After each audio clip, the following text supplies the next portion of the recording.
Boa noite, bem-vindo, bem-vinde, bem-vinde ao Fórum Sindical, um programa da revista Fórum em parceria com os sindicatos petroleiros norte-fluminenses. Aqui, né, eu hoje divulgando o programa, eu fiquei pensando, né, depois de assistir o filme, e, gente, vocês precisam assistir esse filme. Tem cenas muito doloridas, porque a gente relembra, né, toda a barbárie que foi feita com Lula, que foi feita com o Brasil, que foi feita com a Petrobras, mas ao mesmo tempo dá, né, um alívio, assim, no sentido de que a gente conseguiu restabelecer a verdade, sabe? Então, acho que vai ser um pouco o nosso papo hoje, e vários, né, dos nossos entrevistados aqui no Fórum Sindical, no canal da revista Fórum, vocês vão ver no filme. Então, isso mostra um pouco como é que a mídia independente, a nossa mídia, né, a mídia sustentada por vocês, é uma mídia que não foi enganada, né, pelo juiz ladrão, pelos lavajateiros, por esses lesa-pátria. Então, eu acho muito importante no dia de hoje, do lançamento do Amigo Secreto. O Amigo Secreto, aliás, era o nome do chat, não sei se vocês se lembram quando começou a aparecer a Vaza Jato, eles eram tão cínicos, né? Que usaram como nome do chat Amigo Secreto. E aí a Guta Ramos deu, né, o nome do filme de Amigo Secreto, porque o filme retrata o outro lado, né, da Lava Jato, que é a Vaza Jato, os bastidores que foram, né, essa esculhambação, né, que Ministério Público, que juízes de primeira instância, todo o sistema de justiça e até o STF transformou. Então, sem mais delongas, eu queria saber, Tati, já chegou meu convidado? O Zeca Ferreira já está aqui? Se ele... Ah, já está. Ei, Zeca! Olha lá, ó. Botei no cenário, ó. Ah, e eu vesti, ó. Eu e o Botei... Zeca, hoje, a gente combinou que como a gente vai falar, né, com os atores políticos dessa luta também, né? A gente ia homenagear os petroleiros vestindo, né, o jaleco característico da Petrobras. Vou até me... Como é que é? É ao contrário, assim. Isso. Tá ali no meu cenário. Você que é o diretor de cinema, Zeca. Pois é, então, tô aqui tentando. Mas então vamos lá, tá bom, tá bacana. Vamos lá. O Zeca, gente, ele é historiador, olha que bacana, assim. Eu também sou historiadora, viu, Zeca? E ele tem mestrado em cinema durante muito tempo, assim, há 20 anos, ele já trabalha com cinema, audiovisual, ele fez assistência de direção e produção para muitos grandes diretores, Nelson Pereira, a Guta mesmo, Hugo Carvana, Miguel Faria Júnior, José Mariani, enfim. A partir de 2019, ele começou a dirigir seus próprios curtas, documentários, etc., e lançou em 2021 o primeiro longa dele, Noites de Alface, né? Então, só para quem não conhece, e o Zeca fez a direção da produção e da pesquisa. Zeca, antes de eu fazer a minha primeira pergunta, eu queria chamar nossos convidados, né, que vão dialogar com a gente e dar boa noite para a turma que está tudo aí. Gente, não está no Netflix, está lançando hoje, nacionalmente, no cinema. A gente fez o programa hoje por causa disso, tá? Então, vão ao cinema, vão prestigiar o cinema brasileiro, porque é a forma, inclusive, da gente vencer. Eu acho que o Amigo Secreto é um antídoto do que passou na Netflix, né? Que era o mecanismo. Porque, na verdade, o Amigo Secreto ele revela o mecanismo da Lava Jato, né? Como é que foi o mecanismo de entrega de crime de lesa-pátria e coisa do gênero. Então, eu queria que a Tati colocasse na tela, Tati, duas estrelas desse filme. Vocês vão conhecer bem essas estrelas, aliás, três, né, que estão sempre por aqui. Bota a foto, Tati. Eu fiz um print, viu, Zeca, do filme para homenagear nossos parceiros. Legal. Ah lá. Olha lá. Tadeu Porto, junto com o Leandro Demore, o Zé Maria e o nosso querido Teseu Bezerra, que está todo dia com a gente, já deve estar aí na tela. Bota outra, eles chegando lá. Essa foto ficou tão bacana. E o Teseu sempre com o seu jaleco da FUP. Obrigada, Tati. Chegaram nossos parceiros, a Cibele já está aí. Ei, Cibele, saudade de tu, mulher. Olá, tudo bom? Essa mulher jovem, corajosa, foi uma das que organizou uma das maiores greves do sistema Petrobras em resistência, né, a toda a destruição da Petrobras. A Cibele estava na ocupação lá do prédio do Rio de Janeiro, ficou quase um mês lá, junto também com o Tadeu. O Tadeu já está aí? Se não... Ai, Tadeu, que saudade de você, Tadeu. Hoje eu tô de jaleco e você não tá? Eu vou imaginar para todo mundo, eu vou fazer uma campanha para essa blusa que eu comprei lá na Florestan Fernandes, da MST, que eu achei lindíssima, velho. Olha aí. Linda. Lá na escola. O chapeuzinho, né? Tradicional, minha concunhada que faz, chama Bruxa Amarela, quem quiser comprar, vai ficar super feliz. Bruxa Muito amarela, bem. Né, pode. Que bom te ter aqui de novo. Eu peguei o táxi dele, velho, na pré-estreia. Cara, eu ia te perguntar isso. O meu táxi, o aplicativo, ele estava indo para outro lugar. Eu falei, acho que o cara pegou meu táxi. E eu peguei mesmo, cara. E o cara, ô Zé, você é o Zé? Eu falei, engraçado, porque a gente tá assim, quem é eu tava ali com o Tezinho. Falei, cadê o Tezinho? Daqui a pouco ele sobe aí, né? Pô, quem é o Zeca, né? Pô, o nome do Zeca tá aparecendo pra tudo aí, pá. Pegou meu táxi. Daqui a pouco eu entrei no táxi lá em Botafogo, pra ir pra Copacabana, ele tava indo pra Tijuca. Pelo menos ele já tava no Rebouças quando você se ligou que não era por ali, né? Pois é, velho, viajando total ali, já pensando no filme, nas coisas. Mas, enfim, muito bom estar aqui. Obrigadão pelo convite, vamos bater esse papo bacana, um filme maravilhoso. Saudade de você, muita saudade. Vocês gostaram da homenagem? Eu coloquei, né? Eu estava brincando com o Zeca, que vocês são os atores políticos e agora viraram também atores de filme, né? Porque apareceram lá no filme, aquela roda tão bonita, o Zé Maria falando, né? Eu acho uma parte forte do filme. Tem um momento que ele se emociona, eu acho bem legal. Teseu, querido, boa noite. E aí, pessoal, boa noite, Zeca, Tadeu, Fro, Minha. Teseu em Hollywood agora. Ô, gente querida, antes da gente começar o nosso papo, lembrem-se, a Fórum é um canal que está crescendo, é muito importante que vocês, primeiro de tudo, se inscrevam no canal, né? Quanto mais vocês se inscreverem, mais vocês dão relevância ao canal, mais os nossos programas são apresentados nos algoritmos do YouTube. Curtam o nosso programa, peguem o link, transmitam isso na rede de vocês, chame a galera para vir para cá. Se você tiver uma graninha sobrando, pode fazer um superchat, pode se inscrever. Se inscrever é menos que uma entrega de Uber, de iFood, enfim. R$7, uma cervejinha por mês, e ajuda a gente a fazer esse jornalismo que a gente faz aqui. Esse jornalismo que, durante todo o período da Lava Jato, nunca foi enganado, né, por Sérgio Moro ou por Dallagnol. E nunca enganou vocês. Porque vocês vão ver, como eu estava falando no início do programa, a maioria dos nossos entrevistados que passam aqui, não só pelo Fórum Sindical, mas pelos outros programas da Fórum, estão num documentário, né? É um documentário que estabelece a verdade aí. Ô, Zeca, eu queria começar nosso papo pensando como historiadora que sou e provocando o historiador Zeca, né? Que também tem, além de cineasta, é historiador.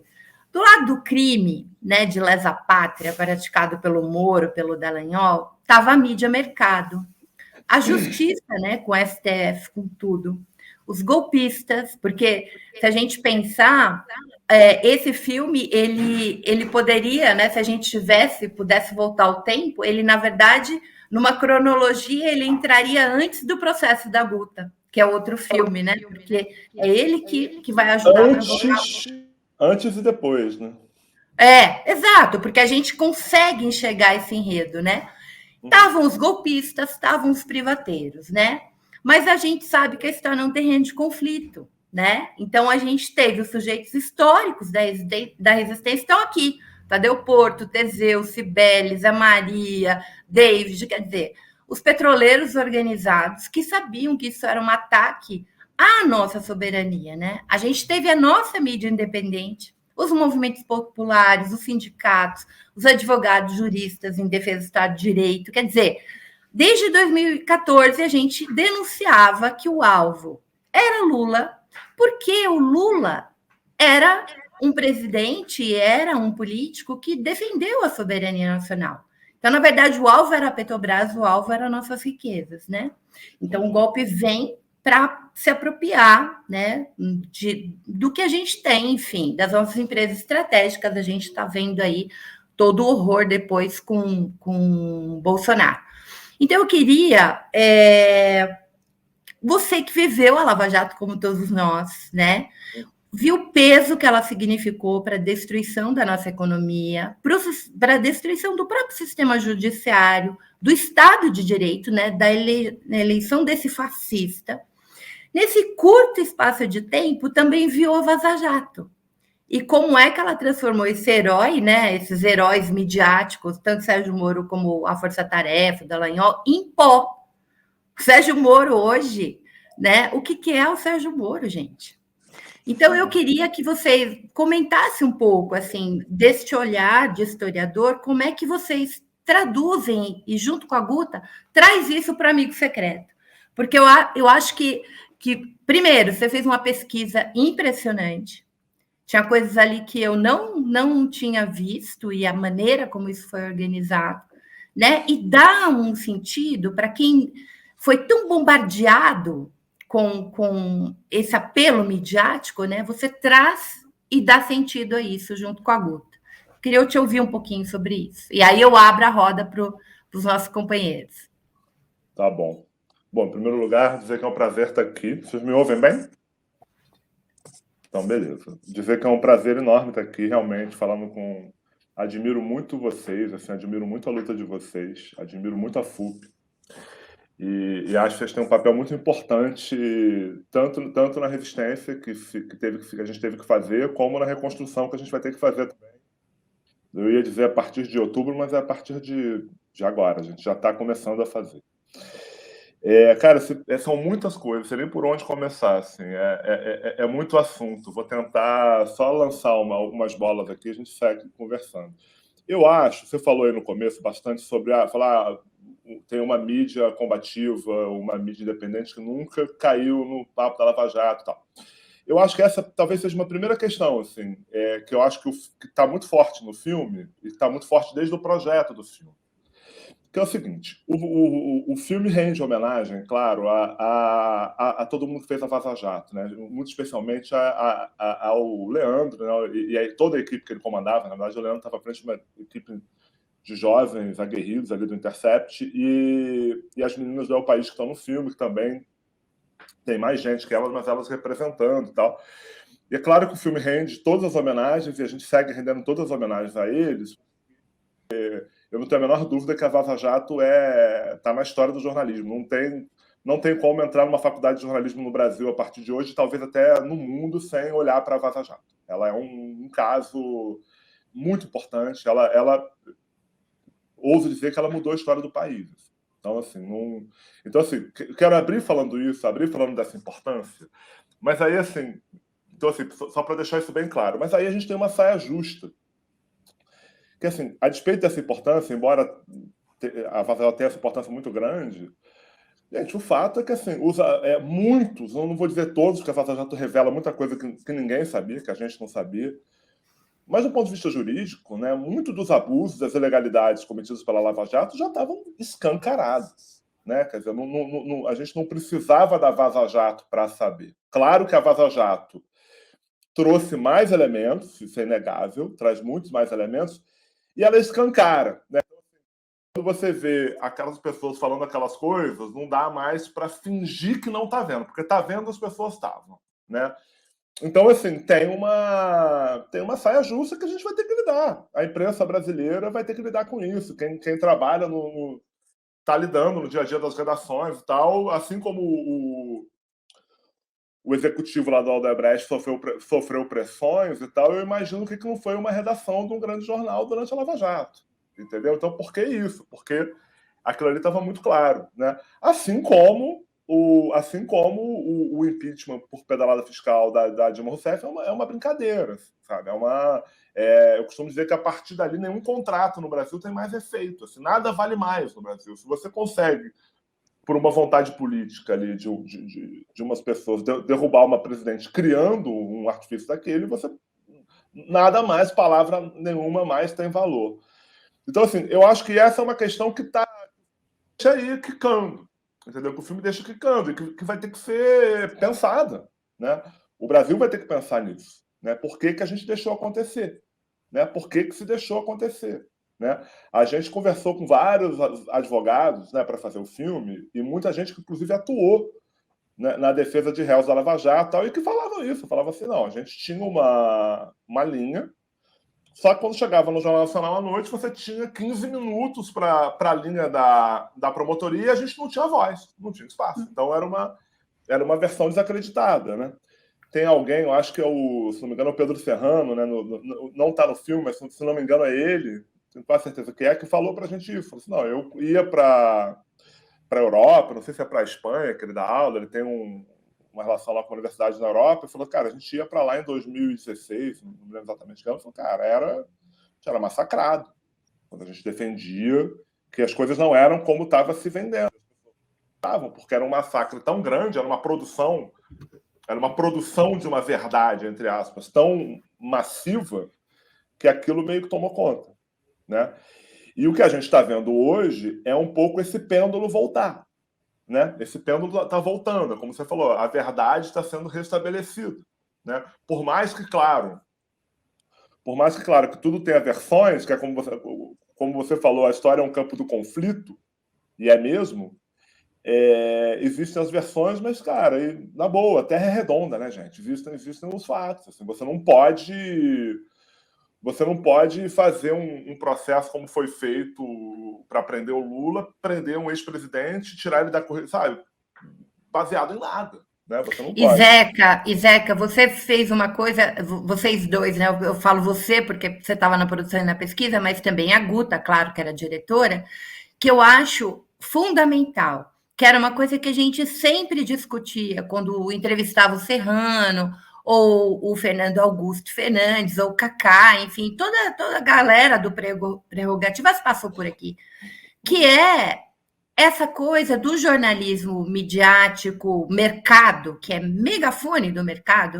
Eu acho que esse jornalismo ele só defende os interesses do mercado, que é pegar release pronto da força-tarefa e não fazer nenhuma investigação. A investigação jornalística foi jogar no lixo. Então, assim, tem vários momentos que eu acho que fica muito claro no filme, e aí eu acho que a Vaza Jato é incrível nesse sentido, que se recuperou a investigação jornalística, que foi completamente abandonada desde 2014. A gente entrevistou uma autora aqui que analisou as reportagens sobre a Lava Jato. Gente, eu me lembro de 2014 que aparecia Petrolão, capa da Veja, do Globo, enfim, em cena de Malhação.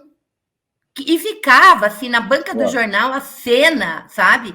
Então, o massacre midiático de 2014 para cá é um negócio assustador. Ela fez uma tese analisando a construção da psicosfera hostil contra a Petrobras, para a Lava Jato ter sucesso. Então, isso também é muito legal no seu filme. Eu queria destacar isso. O duto, né? Lembra do duto do Jornal Nacional, que entrava a reportagem, tinha um duto de esgoto saindo dinheiro, né? Tem uma construção, eu diria até sofisticada, né?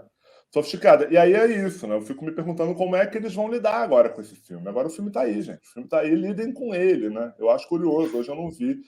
O filme está tendo uma recepção muito calorosa, muito bacana, assim, mas eu achei curioso que os grandes jornais, né? A Folha de São Paulo, por exemplo, convidou um jornalista da área, dois jornalistas da área de política para fazer textos sobre o filme, que eu não considero crítica de cinema, né? Não sem nenhum demérito, mas chama lá de análise e tal, que fica rebatendo fala de entrevistado no filme. Então, assim, fica pegar a fala do entrevistado. Eu falei, cara, vocês aprenderam a pesquisar, que bom, né? E aí foram rebater fala de entrevistado. Achei muito curioso, assim, sabe? Porque é isso, tem que lidar com isso, tem que lidar que isso foi aceito, isso foi engolido. O Leandro faz 2 vezes, acho que ele faz uma fala no filme, acho que tem 2 momentos, que ele fala bastante sobre isso do release, né? E é muito interessante, porque a fala do Leandro é uma fala bem pragmática, assim, é bem do jornalista, com uma experiência que eu não tenho, né? Quer dizer, eu não tinha feito essa leitura dele. A minha leitura era muito mais no caminho do que você está trazendo. De fato, é um megafone do capital, né? E ela vai defender os interesses. E no momento em que tem um grande interesse no jogo, que é tirar o Lula da jogada, ela vai privilegiar o cara que escreve, que escreve falando disso, vai colocar isso nas matérias, tal. Enfim, o Leandro, quando ele traz o que ele fala no filme, é muito interessante, porque é uma visão muito pragmática da coisa. Cara, como é que o jornalismo funciona e como é que é sofisticado mesmo isso. Né?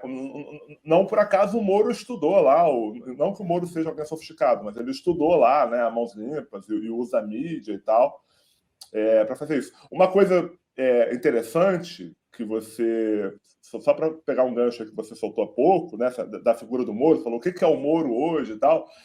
O Moro, cara, ele é o Moro tinha que ter, em algum momento, alguém precisa fazer um estudo assim, da semiótica do Moro. Porque tem uma coisa muito interessante do Moro, que assim, durante todo o período da Lava Jato, né,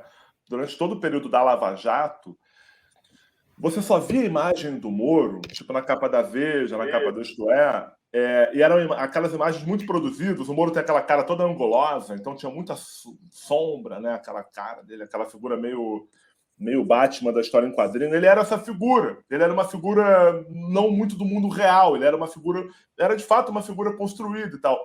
A própria voz dele, a gente foi conhecer como ministro. Enquanto juiz, a gente até via. A gente viu ali a audiência do Lula, mas assim, a piada da voz do Moro não existia e tal. Quando o Moro passa a virar uma figura pública, quer dizer, já era uma figura pública, mas enfim, quer entrar para a política, ele passa a ter que falar, né? Ele passa todo o governo Bolsonaro muito protegido, né? Quer dizer, tem alguns momentos em que não tem jeito, a gente mostra no filme, o cara ele é ministro, ele tem que vai lá ser sabatinado no Congresso, no Senado. Isso o cara não vai escapar. Viram lá um requerimento, o cara tem que ir. Aí ali, de fato, ele é minimamente imprensado, embora ele não responda nada, né?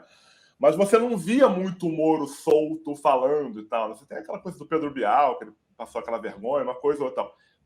Quando chega agora, né, que é uma coisa que eu achei muito interessante vendo o filme, né, tanto na cabine quanto depois na pré-estreia, quando o Moro vai lançar a pré-candidatura, que não aconteceu, quando ele está se filiando, né, o próprio discurso dele, e a Guta é muito sábia nisso, ela deixa ele falar.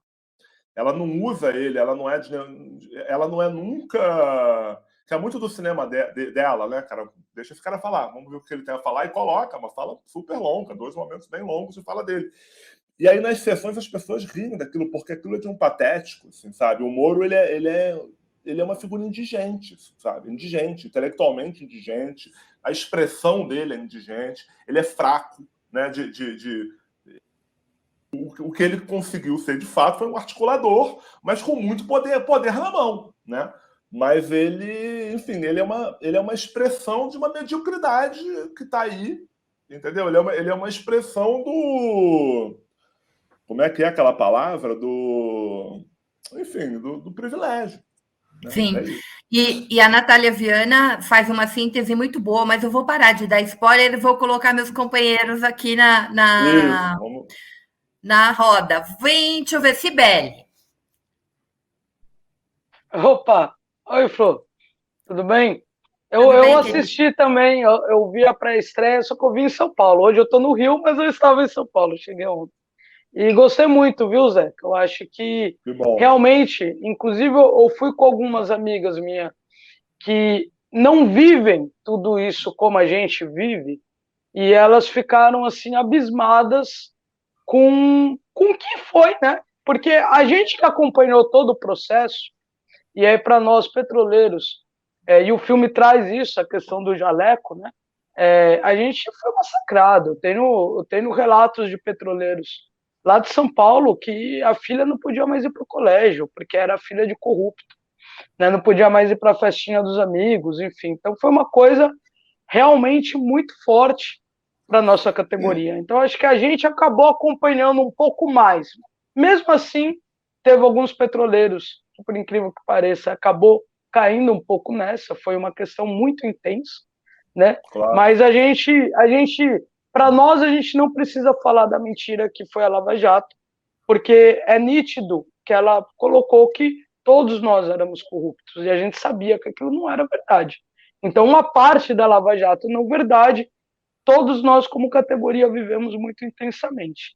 Agora, eu acho que o filme ele consegue trazer, de uma forma bem nítida, essa questão da farsa, inclusive, jurídica mesmo, né? As limitações que foram colocadas ali, né? O escândalo que é aquilo, e trazendo também nessa questão da mídia.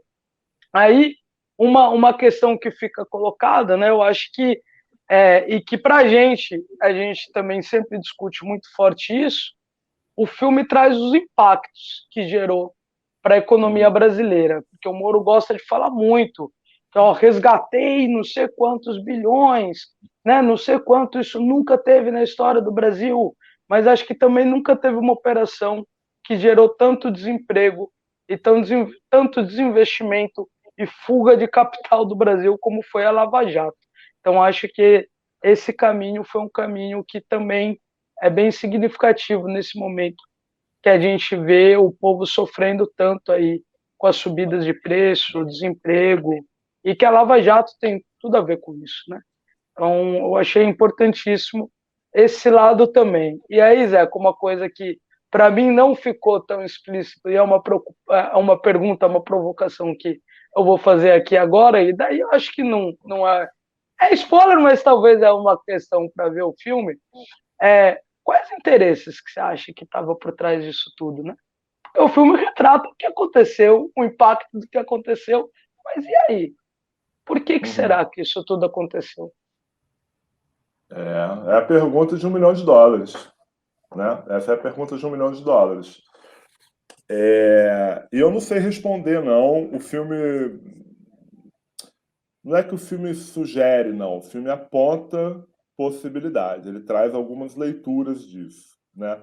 Tem uma coisa que... Porque, assim, né, de fato, o Sibeli é muita coisa, né? Muita coisa. Eu acho que, para mim, só a Guta poderia fazer esse filme. Porque, assim, realmente ela tem uma capacidade de articular essas complexidades, né? Porque, assim, uma coisa que tem a ver com isso, assim, para mim é engraçado, porque logo antes do filme estrear, saiu na Mônica Bergamo o spoiler da fala do Alexandre de Alencar, né? Que é o executivo do Odebrecht, que foi delator. E isso foi muito, muito compartilhado nas vésperas do filme, e aí, como uma coisa bombástica. Eu achei curioso, porque para mim não tinha... Oi. Zeca, você está falando disso? Deixa eu pôr para a galera, porque eu separei esse trechinho. Tati, bota o trechinho bem curto do Alexandrino para a gente ver.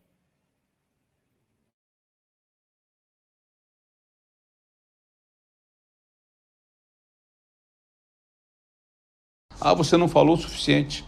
Vai e volta, senão não aceitamos o teu acordo. Será uma pressão em cima da gente. E aí estava nítido que minha questão era uma questão com o Lula, que ele queria saber o que o irmão do Lula, o filho do Lula, não sei o que do Lula, as palestras do Lula. Se eu falasse mais, eu estaria inventando, estaria contando uma mentira, como aconteceu com alguns que você sabe notórios, que eu não vou falar aqui, que mentiram para tentar escapar.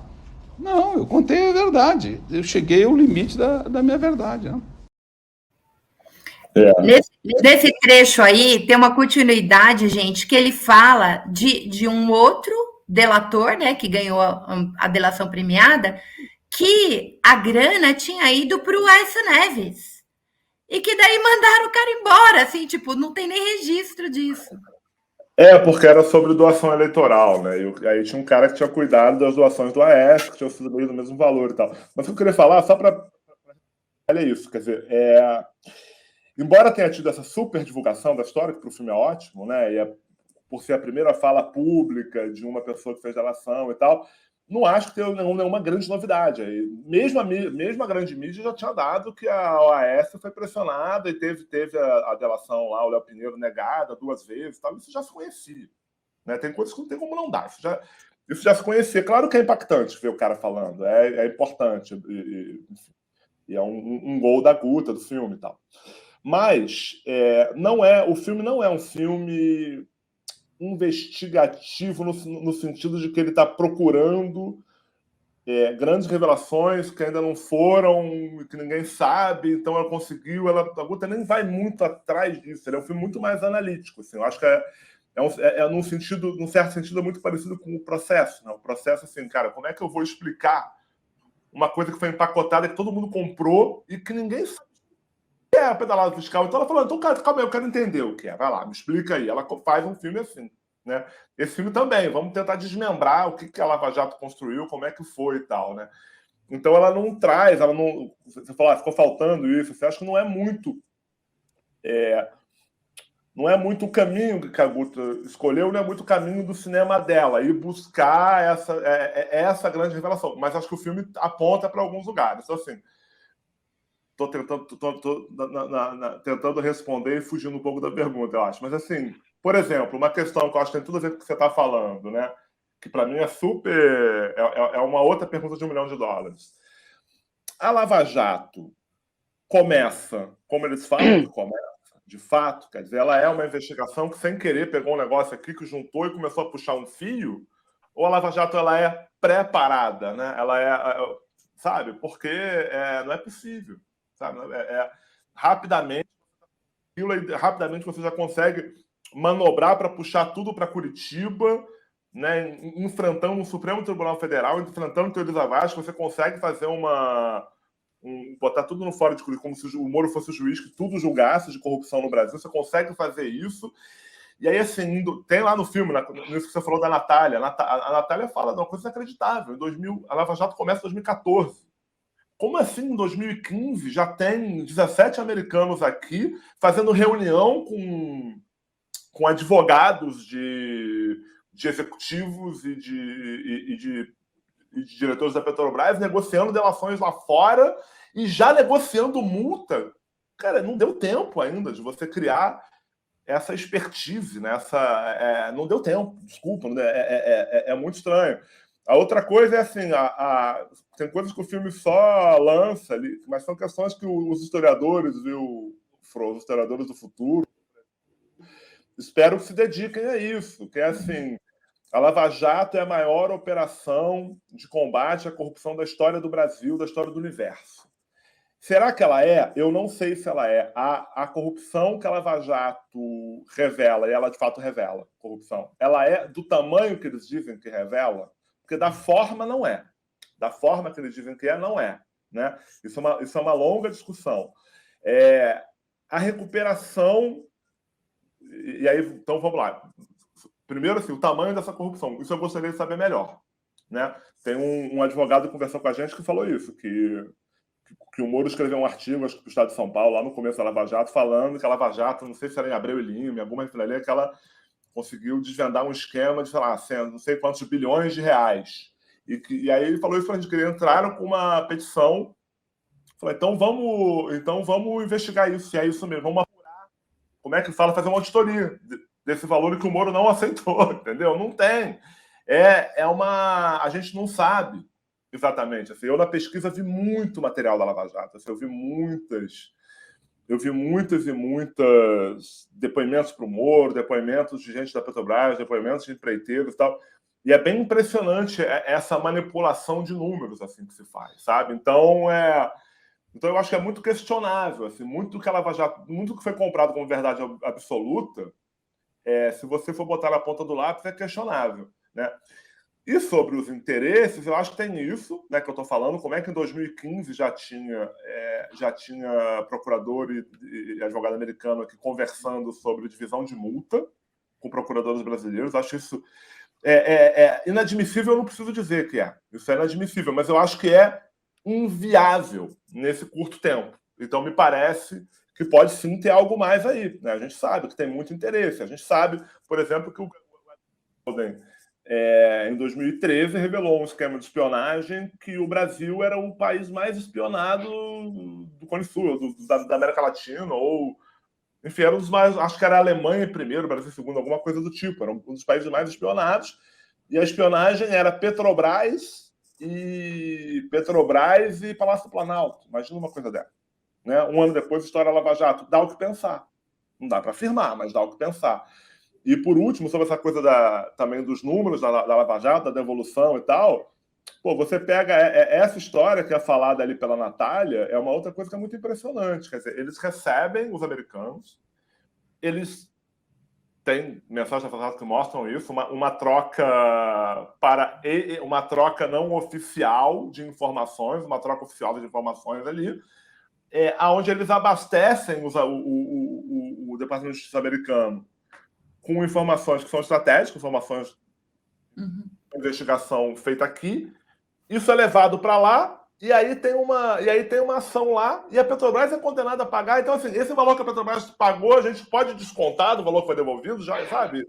É uma conversa longa aí, entendeu? Mas Ou então que aparece também no filme, que eu acho bem bom.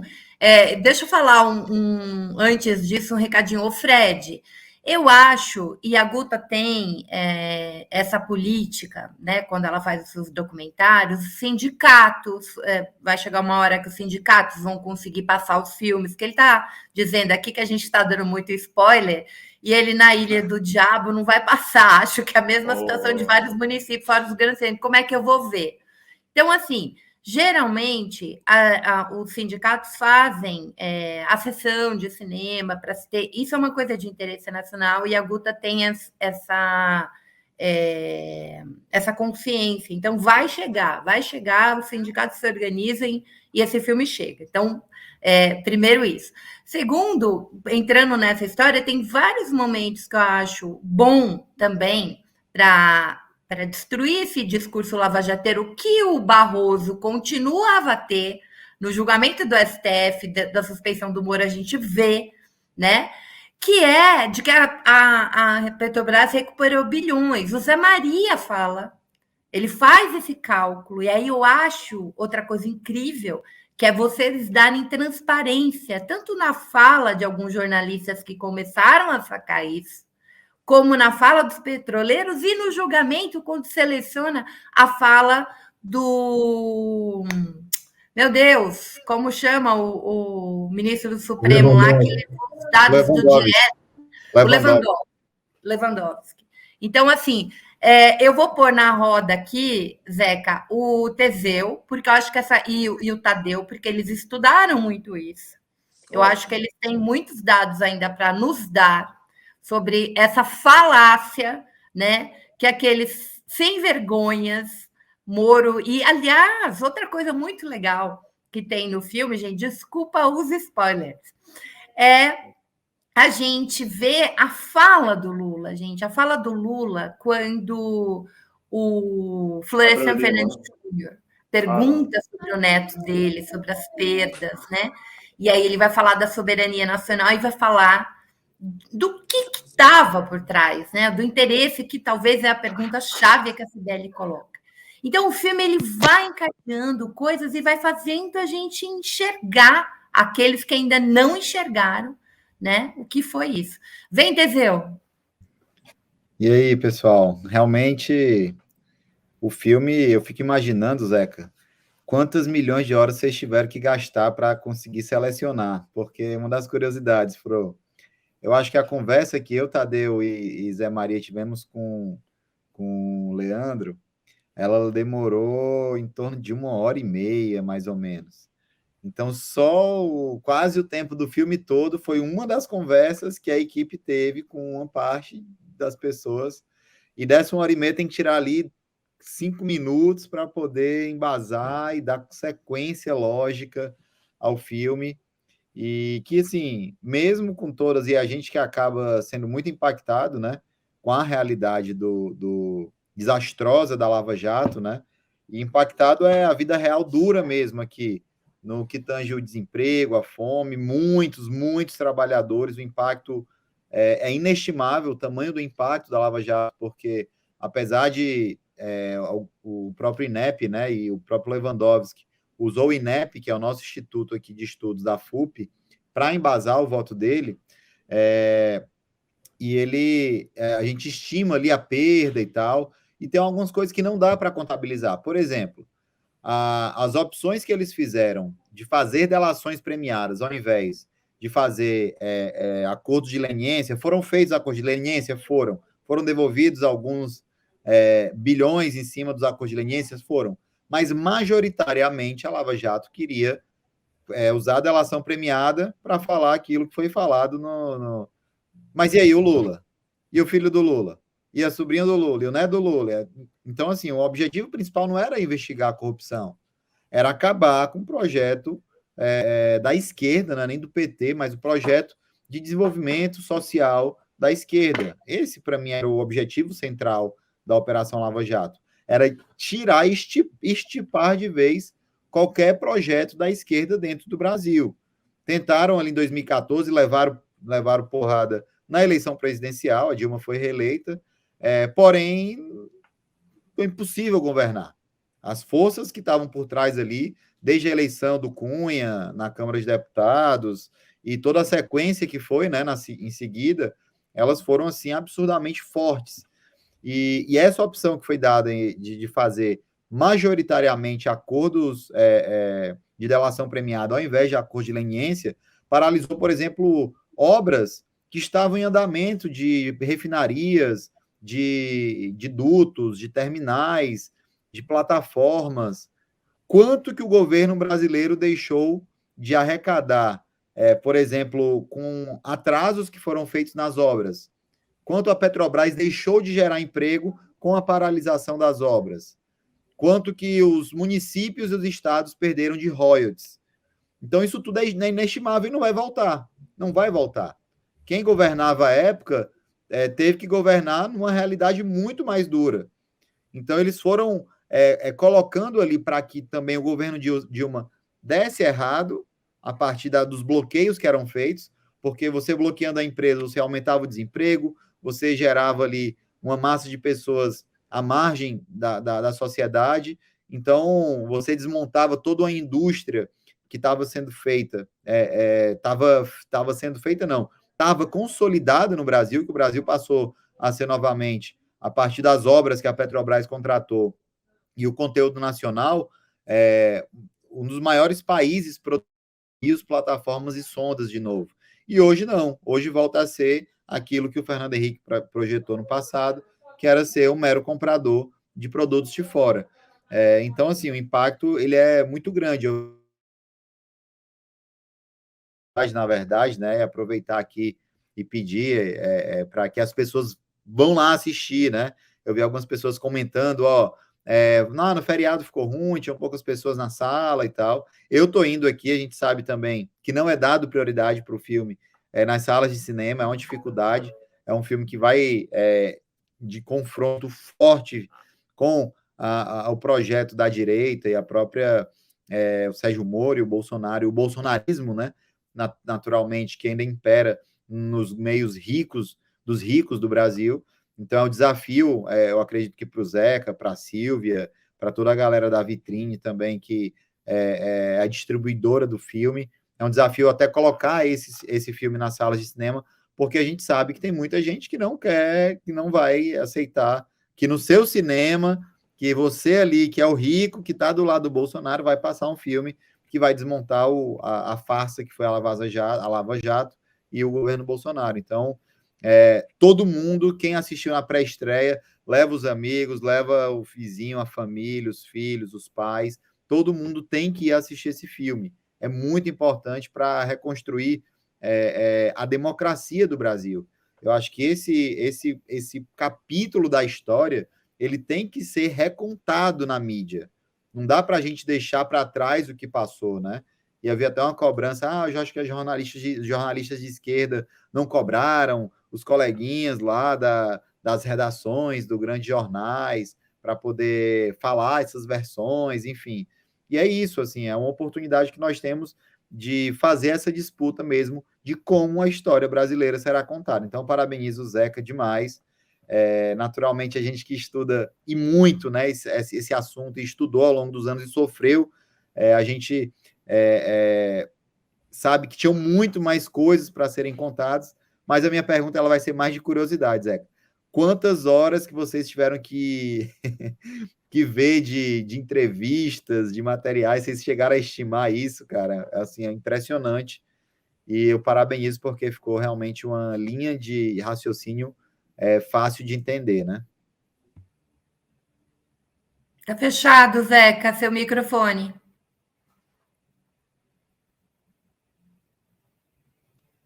Ué. Difícil de responder, eu não sei te falar, cara. Foram mais de 60 diárias, mas assim, não são só as diárias, a gente chamava de diárias principais, né? Que é o que a gente filmava, mas eventualmente a gente pedia para alguém filmar pra gente. Às vezes a gente tinha, porque a gente entrou com o filme pelo meio da pandemia, né? Então, às vezes a gente tinha uma coisa que era uma live, e aí pedia para as pessoas se filmarem. Então, teve 1000 caminhos, e teve muito material de arquivo também.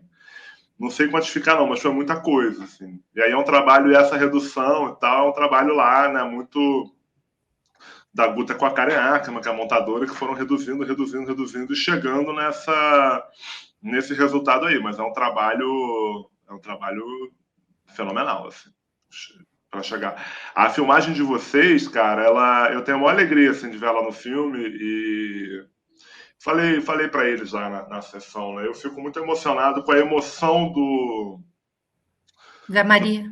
assim, sabe? O cara tá genuinamente emocionado ali quando ele tá falando, sabe? Ele tá falando de uma coisa muito próxima a ele e tal. E aí a gente ouvindo o Teseu falar também é a mesma coisa. Assim, quando a gente fala nas perdas, a gente não é capaz de tornar isso concreto. A gente entende, mas a gente não consegue ter a vivência disso. Então é muito importante ouvir você. É muito importante que isso seja expresso, que a gente consiga saber disso. E aí essa coisa do documentário, né? Muita coisa a gente preparava, né? Então a gente ia filmar determinada entrevista com determinado ministro, com determinado advogado, a gente prepara perguntas, a gente dialoga com os jornalistas e faz um preparo e tal. Né? O documentário é sempre uma mistura do controle com a perda do controle, né? A Guta é uma pessoa e uma documentarista muito do controle, né? Ela é muito... o cinema dela é um cinema muito do rigor, né? Em todos os sentidos, assim, ela é uma pessoa extremamente rigorosa, né? Por isso que eu falo, só ela poderia fazer esse filme. Eu consegui extrair realmente, ela e a Karen lá na montagem, consegui extrair essa linha de um assunto tão complexo e tão multifacetado, assim. Mas só para falar isso, entre o controle e a perda do controle, a filmagem de vocês, você sabe que essa foi assim completamente aconteceu, assim. O Leandro ligou para a Guta e falou: ó, o pessoal da FUP tá vendo aqui hoje, vocês não querem filmar? E a Guta, claro que eu quero. Aí a Guta lá na Holanda, não, a Guta tava aqui, né? Ela tava no dia? Tava, porque uma parte do filme ela tava lá. Aí ela já me liga, vamos mobilizar, e eu mobilizo a equipe, arrumo uma pessoa para daqui a 2 horas. Vocês não têm ideia, gente, de como isso é complicado. Você tem um cara com equipamento, com som, com tudo para daqui a 2 horas.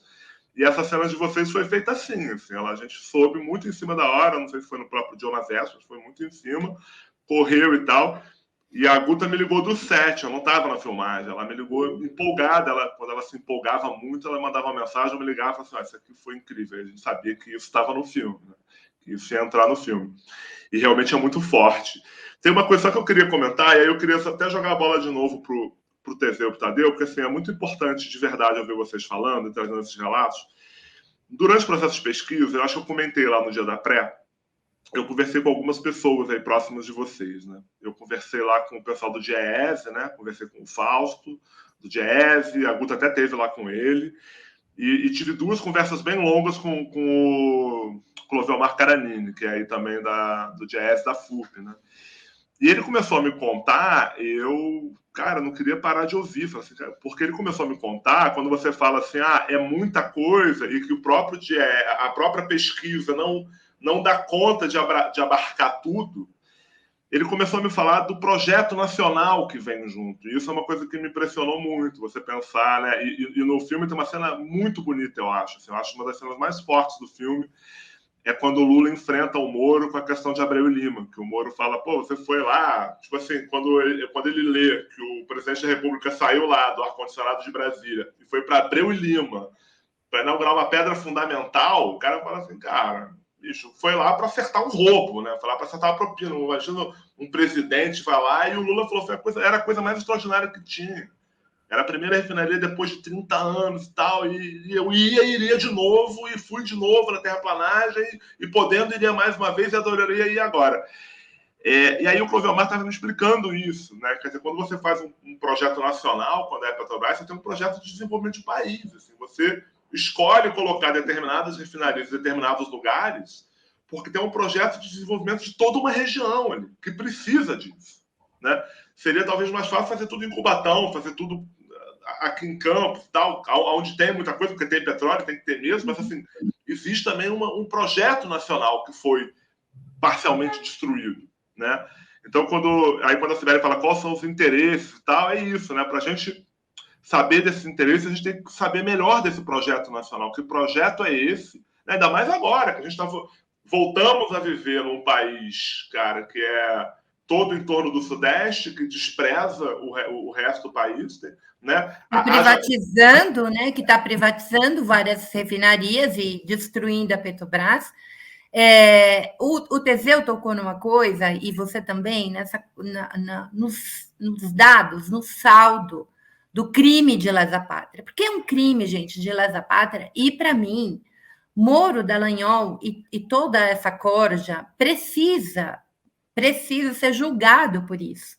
Porque a gente pensa em prejuízos econômicos, a gente pensa no horror que o Lula viveu, né? Na perda do neto, na perda do irmão, na perda dos amigos, que ele não pôde sequer acompanhar o enterro.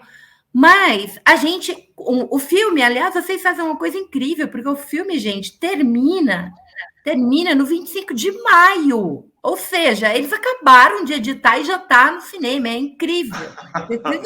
Eu fiquei muito impressionada com aquilo. Eu falei, caraca. Mas se a gente vê, já estava rolando a guerra da Ucrânia com a Rússia e o problema dos insumos para a agricultura. E a gente tinha duas fábricas de fertilizantes, sistema Petrobras, que poderiam estar nos ajudando agora, e foi fechada por o Bolsonaro e a obra paralisada. A mesma fábrica de fertilizante poderia, com uma pequena reforma, ser transformada em produtora de oxigênio envasado, que salvaria vidas em Manaus. Então, quando a gente olha, quando a gente vai pôr na conta, né, nesta conta daquelas covas imensas que aparecem no filme, porque eu acho muito bom vocês mostrarem o resultado dessa barbárie, é muita coisa, gente. O prejuízo é muito grande, o crime é muito grande contra um povo inteiro, né? E provocou essa desgraceira toda. Tadeu, vem para a roda, porque assim, eu vou ficando tão indignada, sabe, gente? Porque eu ia lembrando de tudo que a gente viveu. E aí, se eu não segurar, não paro de falar aqui. A gente vai ter que ser bem mineiro para lidar com a Lava Jato, né? Vai ter que comer pelas beiradas e com muita paciência, porque é muita coisa, cara. É coisa demais, sabe? Por mais, por exemplo, que eu tenha asco, de fato, de figuras como Dallagnol e o Moro, uma dessas pesquisas, a gente já fez um bocado também, né? Tivemos um documentário junto com o Normós, que foi legal demais, por exemplo. É o judiciário do Paraná, como que ele se comporta. E desde que Portugal chegou aqui, claro, né? Como, por exemplo, que tem uma figura que é o procurador Diogo Castor Matos, aquele do Outdoor, o irmão dele tem um escritório, e com o irmão dele e um delegado da Polícia Federal, o Moro arruma uma delação espontânea, que ele chama, de um tal de Carlos Alberto, que ninguém conhece, mas esse cara fala uma coisa que propicia o Moro fazer a 6ª Operação Lava Jato, que era contra o Paulo Roberto Costa. Aí pegava o cara e achacava. Esse era um modus operandi, né? Nós estamos agora, nesse momento, igual tarado atrás da delação do Barusco. E eu, particularmente, estou. porque eu não aguento mais esse papinho de que Barusco devolveu o dinheiro sem o menor lastro na realidade, né? Sem mostrar. Não vou falar que, porque eu também não sei, estou pesquisando, sabe? Mas desenvolve aí, que agora eu fiquei curioso. Olha só, Zeca, pega essa para você ver. Você chegou na Beatriz Cata Preta, a primeira grande advogada das delações, que fez a delação. Que foi embora do Brasil. Foi embora do Brasil. Foi embora do Brasil. Ela que fez a delação do Barusco, para começar. Entendeu? Então, como que a Beatriz Cata Preta foi denunciada na Veja? Ela pega o sobrenome do marido, família Cata Preta é uma família tradicional aqui em Minas, inclusive no judiciário mineiro, sabe? Aqui não, estou no Rio, né? Eu sou mineiro, estou em Campos, na verdade, mas é que a gente fica acostumado, sabe? E o marido dela era um grande conhecido como achacador de delações. Para você ter ideia, a Beatriz Cata Preta tentou uma delação contra o Dirceu em 2010. 2010, sabe? Então, ela é uma figura, por exemplo, ela que monta o tal que tinha sobrepreço de 3% nas obras, que é a grande narrativa que vendeu, que depois foi derrubada, né, pelo próprio Paulo Roberto Costa, logo depois que o Bendini aceita aquele balanço, que os fundos abutres americanos estavam em cima, ao mesmo tempo que eles estavam em cima na Argentina. Se você pegar a base do tempo, você vai ver que foi ao mesmo tempo, mesmo, sabe? E, assim, né, sem explicar o porquê. Eu vou te falar uma coisa, para essa delação do Barusco, que eles têm combinado assim, nós estamos com tal dinheiro na conta aqui, você vai devolver isso, só para a gente falar que está devolvendo alguma coisa, não custa nada. E por quê? Essa é sensacional também, velho. Você vai gostar. Eu tenho um ponto aí, cara. O Barusco... Não, isso tudo me interessa. Eu imagino, eu vou te falar, a gente conversaria horas e horas e horas, cara, porque é muita coisa mesmo. Sabe aquelas 2.000 pessoas que as pesquisas pegam para fazer uma modelagem de um país de 200 milhões com as ferramentas estatísticas que a gente tem? A Lava Jato dá para fazer uma modelagem fantástica do Brasil, do nosso colonialismo, da atuação da nossa burguesia local, da burguesia internacional em cima da gente. Mas dá tranquilo. Né? Mas o Barusco, ele era cabeça, vamos dizer assim, num projeto, que é um dos projetos mais interessantes que a Petrobras teve, que é a Sete Brasil. Para a gente se curar da doença holandesa no petróleo, o que a gente faz? São as 7 sondas, né? Com a indústria aqui. O Brasil tem uma coisa que só a gente que tem: exploração do pré-sal. Como é que uma sonda perfura a 7.000 metros? É difícil. O que a Petrobras tinha que fazer? Ela alugava a sonda, levava para o estaleiro, customizava ela mesma para a sonda poder furar, porque era uma novidade. E olha o tanto de tecnologia, de conhecimento que isso gera. Então alguém pensou, vamos fazer uma empresa para construir sonda desse jeito, né, velho? E chamaram de Sete Brasil. Foi a empresa ferida de morte logo de cara. E se a gente fala da NSA, em 2009 vazou o documento do Wikileaks e o teor daquele telegrama, em conversa com o José Serra, que foi justamente quem entra como senador e muda a lei de petróleo, pega o trabalho dele para mudar, era assim: os fornecedores americanos vão ser prejudicados com esse tanto de gente, de indústria brasileira sendo levantada por causa do conteúdo local. Sabe? Então, assim, e aí, poxa, né? O filme nos oferece uma coisa, Zeca, que é aí que eu queria trazer minha pergunta, porque a gente, quando começou a idealizar esse programa, eu e a Fru conversavam, o Rovai, né? A gente fala, a gente quer mostrar o que os trabalhadores brasileiros fazem, né, velho? A gente não fica em casa parado à toa, né? Ou a gente está nas plataformas, ou nas refinarias, ou nos prédios, cuidando das coisas. E é legal, eu vi uma entrevista da Guta para o Nassif, ontem ou anteontem, né? O Nassif é outro, assim, fenomenal em Lava Jato, sabe? Foi uma pessoa que me alimentou durante muito tempo para poder entender as coisas. Tem uma visão muito material, bem feita do negócio. Aí eu fui ver, obviamente, ele entrevistando a Guta e a Carla Gimenez, lá do El País, né? E como a Guta explicava a montagem do filme em cima do trabalho dos jornalistas, que é trabalho, né, velho? E a gente pensa assim, gente, não é coisa fácil também, né? Vou vir difícil, aqui, vou sentar aqui, criança em casa e tal, vou escrever um texto que é um texto que simplesmente pode definir o rumo de um país de 200 milhões de pessoas. sabe? Não é pouca coisa. A responsabilidade é enorme. E trazer, eu acho que trouxe de maneira muito humanizada. E gostei demais de ter visto ali. Gente, tem todo um processo de trabalho por trás que é muito forte, né? E aí eu queria perguntar para você... Você sabe que essa coisa das... Não, fala, desculpa. Não, essa é a sua visão, né, cara? Porque eu gosto de pessoas versáteis, assim, igual a Fro, que é historiadora, tem um jabuti, né, velho? 2. Coisa. 2? Tem 2. 2 jabuti, né? Escrevendo um livro, mas virou blogueira, política, formadora lá na CUT, pá, tá aqui com a gente, apresentadora, né, velho? E aí você, né, velho, que sai da história, vai pro cinema, que a gente sabe que é um trabalho que se dialoga, mas é diferente, né? Mas tem que ter aquela coisa de sair juntando tudo, sabe? Como que foi, velho, ter essa visão, assim, poder concatenar esse trabalho do jornalismo, como vocês colocaram lá no filme? Cara, isso é uma pergunta que vale muito mais para a Guta do que para mim, né? Na verdade, assim, eu fiz muito, auxiliei muito a Guta nas filmagens, no sentido de ir filtrando os assuntos e tal, para a gente poder, enfim, para dar facilidade para ela de, enfim, tentando reduzir um pouco, resumir os assuntos. Ela tem muita clareza, ela é muito inteligente, é muito rápida e tal. Mas e aí ia filtrando e ia marcando, né? Do material filmado depois, pô, isso aqui é bom, isso aqui é bom, isso aqui eu acho melhor, isso aqui é interessante. E ia indicando algumas coisas que eu achava, mas a Guta sabe tudo, assim, essa coisa da organização, ela tem um filme, em algum momento ela dá um estalo e você vê que o filme está na cabeça dela.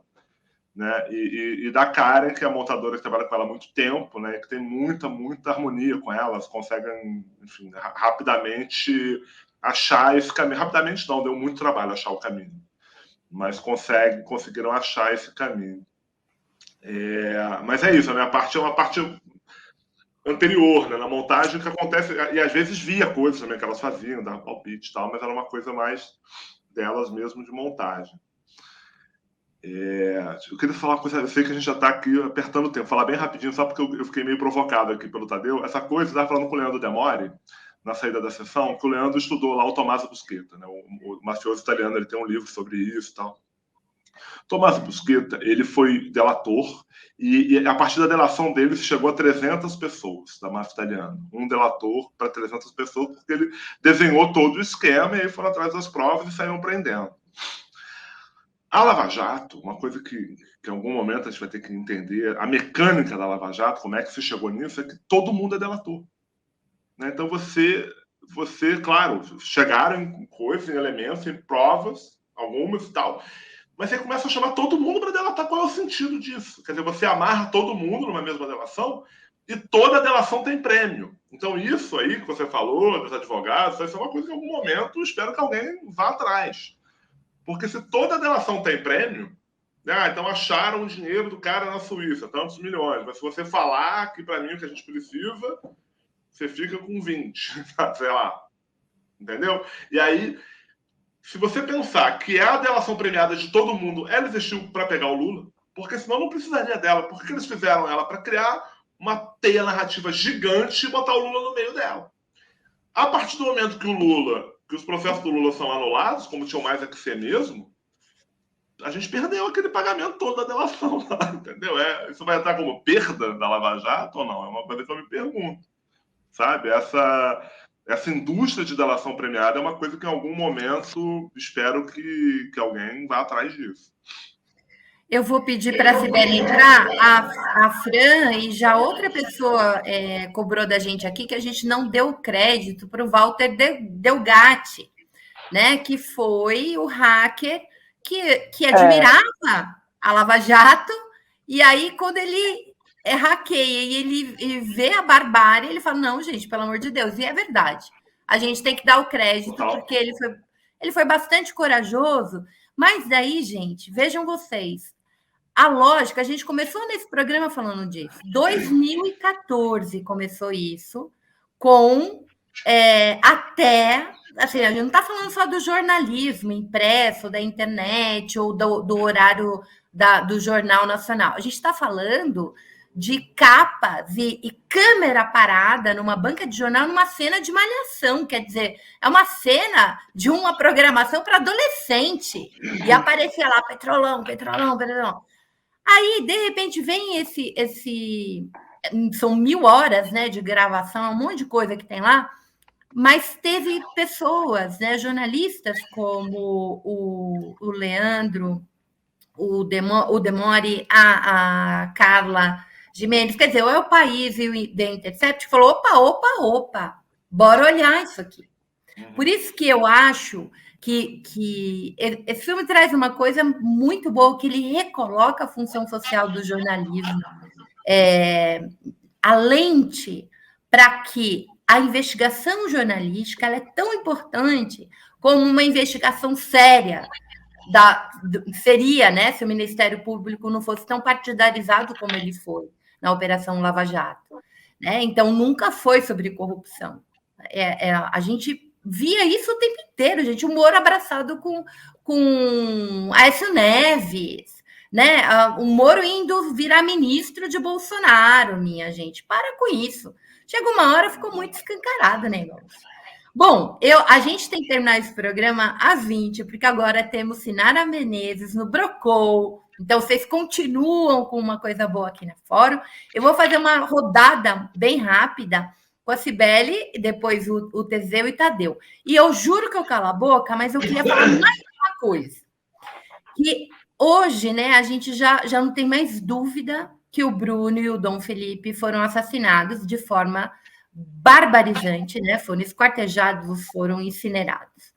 E lembrando que o Bruno, indigenista Bruno, trabalhava na FUNAI e por denunciar, né, a barbárie que acontece no Amazonas, ele foi exonerado enquanto o Moro era ministro da Justiça.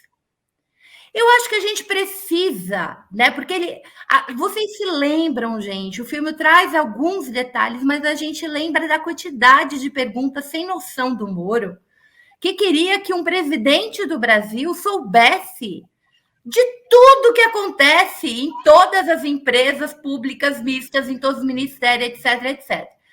E o Moro, quando a internet levantou essa questão, que ele era o ministro da Justiça, quando o Bruno foi exonerado por fazer um bom trabalho, por denunciar a barbárie, o Moro disse que ele não tinha culpa nenhuma, que ele não tinha nenhuma responsabilidade, que não foi ele que exonerou, mas quem exonerou foi quem, gente? Alguém indicado pelo Moro.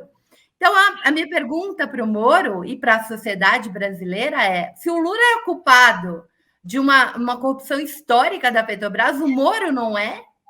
Ele é uma parte, sim, né, dessa barbárie que a gente está vendo de milicianos e de tráfico e de todo o horror que o Brasil está vivendo. Ele é, sim, responsável, porque é uma pasta. É uma pasta, não é uma presidência da República. Então, a gente precisa entrar na cabeça do Moro como ele julgou Lula. Não podemos esquecer disso, não. Eu queria agradecer 2 superchats, gente. Desculpa, a conversa está tão boa aqui. Eu estou tão emocionada que eu vi o filme e aí vem a memória do que a gente passou. Quem viveu isso desde o princípio, sabendo no que isso ia levar, sofre muito vendo o filme, né? Então, Ana Maria, muito obrigada. Ela está achando a nossa conversa excelente. Cibele, vem para a roda, por favor.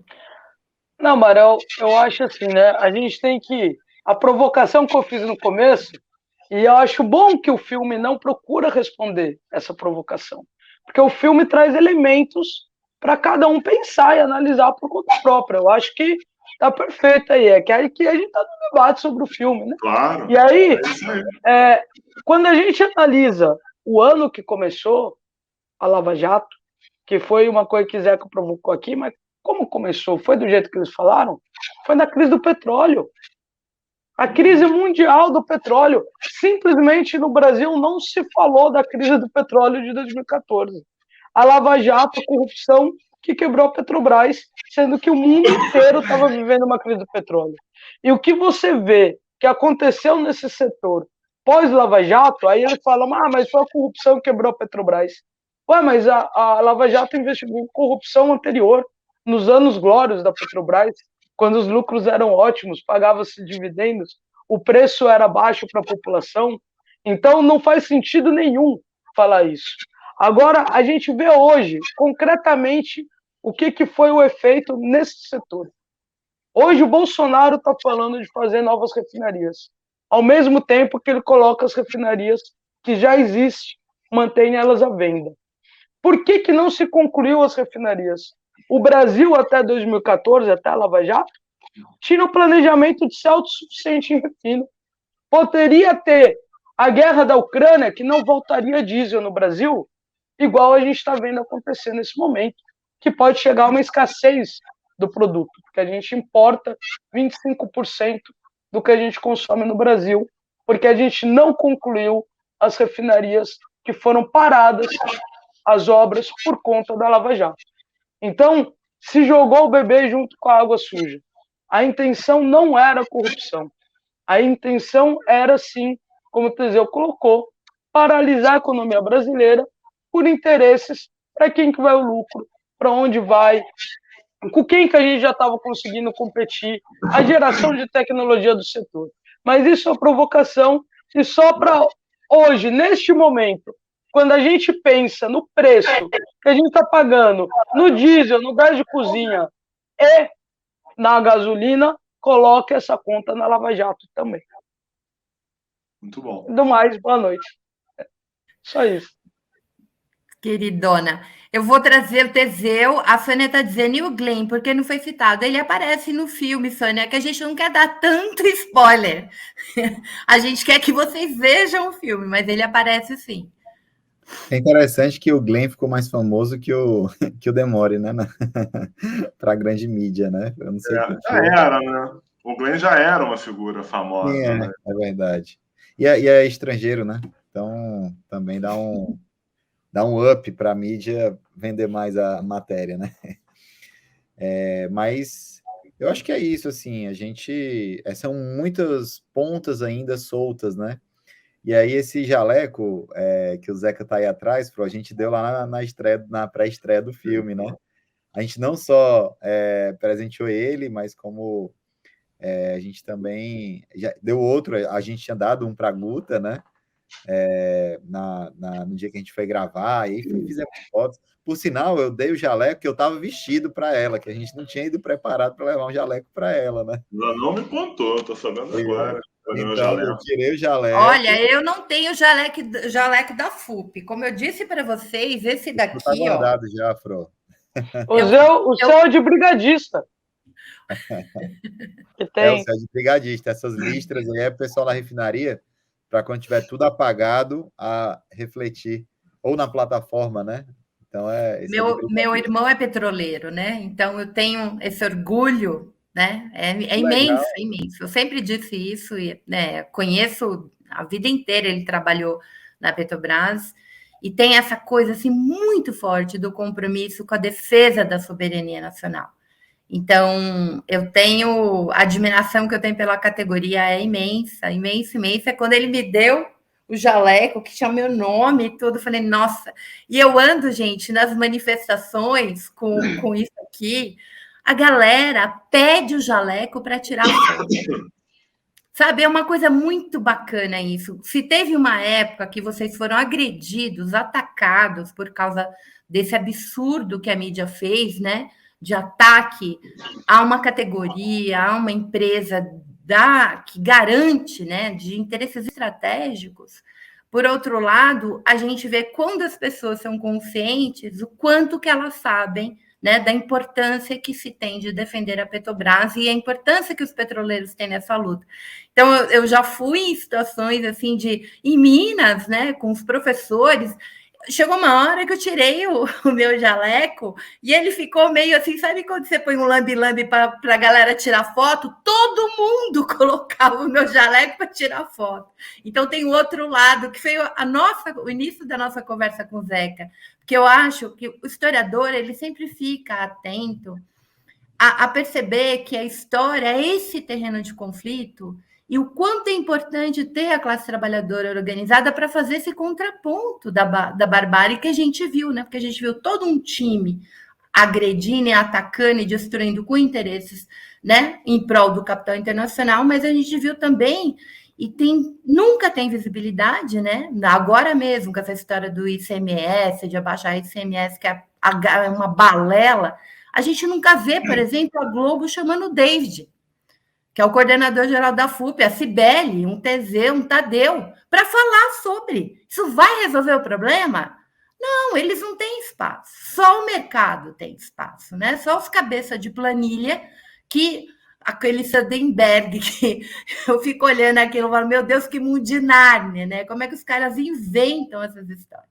Então, a gente precisa ter orgulho, porque é uma luta, gente, histórica.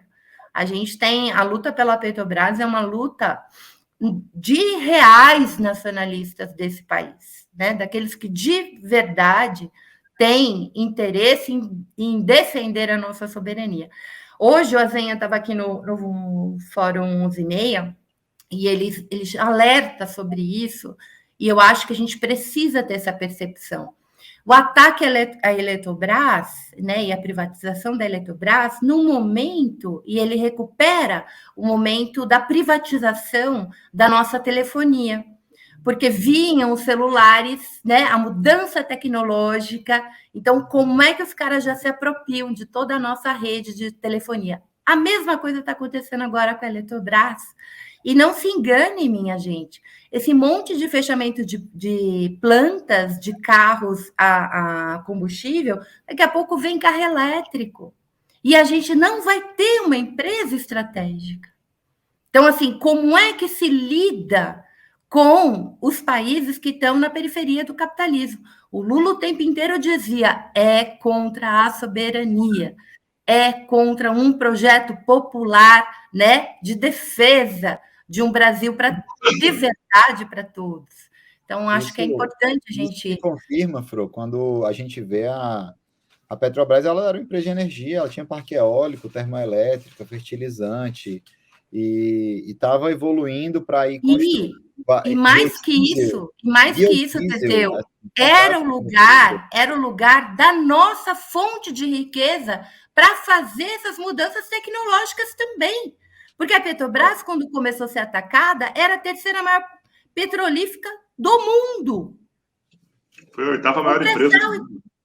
Uma das maiores e mais sadias em termos de recursos. E agora o que a gente vê? A gente vê toda uma política voltada para dar lucro para grandes acionistas que sequer vivem aqui. E o povo pagando gasolina R$8 e gás a R$150. É um projeto político, minha gente. Projeto político, né, dessa elite escravocrata, lambibotas, vira-lata, que não tem projeto nacional para o país. Quem tem projeto para o país é trabalhador. Então, isso é muito importante, a gente não pode perder essa memória. Atacar o Lula, prender o Lula, tentar destruir o Lula, é tentar destruir a ideia que um trabalhador pode governar esse país. Essa é a grande questão para mim. Eu acho que o filme traz um monte de coisa para a gente pensar sobre isso. Cibele está assim. Eu vou, última rodada, 10 minutinhos. Tadeu, e depois eu passo para Zeca, para ele encerrar. Despedir, Fro. Mas é isso, assim, a gente faz essa luta diária. Acho que até a eleição vai ser um desafio grande, né? Eles estão pautando lá o tempo inteiro a privatização da Petrobras. E é uma curiosidade, né? Eu estava falando que entregamos lá para o Zeca, para a Silvia, um jaleco de presente ali no final do filme, e a gente ficou ali juntos, né? Até o final do filme conversando, depois a gente ficou conversando. Teve uma rodada de cerveja por conta da casa lá no final do filme. E aí a gente conversando ali. E quando quando foi assim, a Guta elogiou demais assim, a nossa participação, agradeceu e tal. E eu falei, Guta, e aí? Quando é que a gente vai fazer o próximo? Tem muita história para contar ainda. Ela falou assim, não, Teseu, calma, deixa eu respirar esse primeiro. Porque nós temos muita história para contar, para falar a verdade para o Brasil, né? Infelizmente, o Brasil virou um país das mentiras, né? Onde as mentiras, elas imperam sobre as verdades. E a palavra dos ricos impera sobre a palavra dos pobres, né?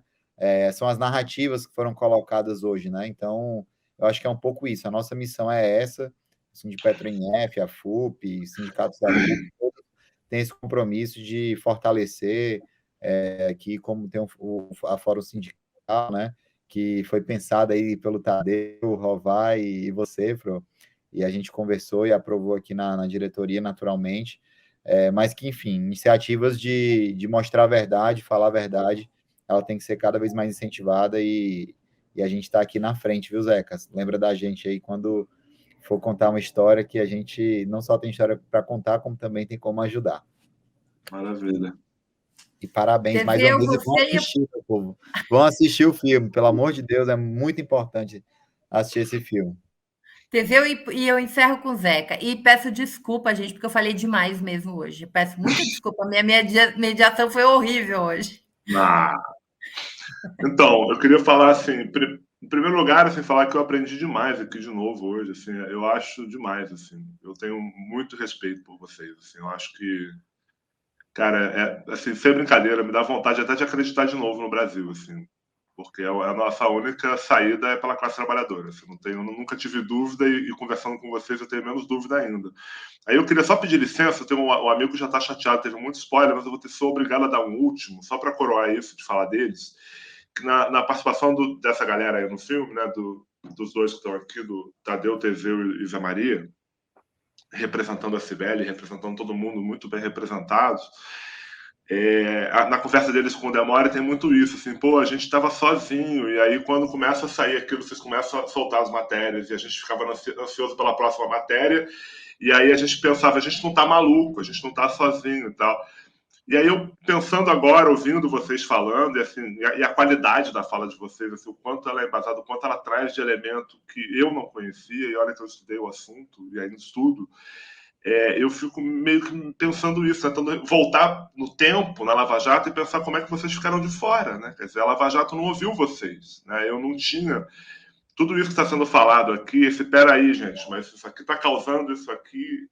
Imagino que vocês não tinham para falar e não deviam estar falando internamente, e isso não apareceu para a gente aqui fora. A gente não foi ouvir vocês. Assim. Eu acho que a Fro deve ter ido ouvir vocês. Uma imprensa foi, mas assim, a gente ainda é pouco, ainda é pequeno. E é muito importante ouvir vocês. Né? Se tem alguém que se incomoda com corrupção na Petrobras, é o trabalhador da Petrobras. Se tem alguém que vai ser capaz de discutir isso com seriedade e responsabilidade, é o trabalhador da Petrobras, ele não foi ouvido.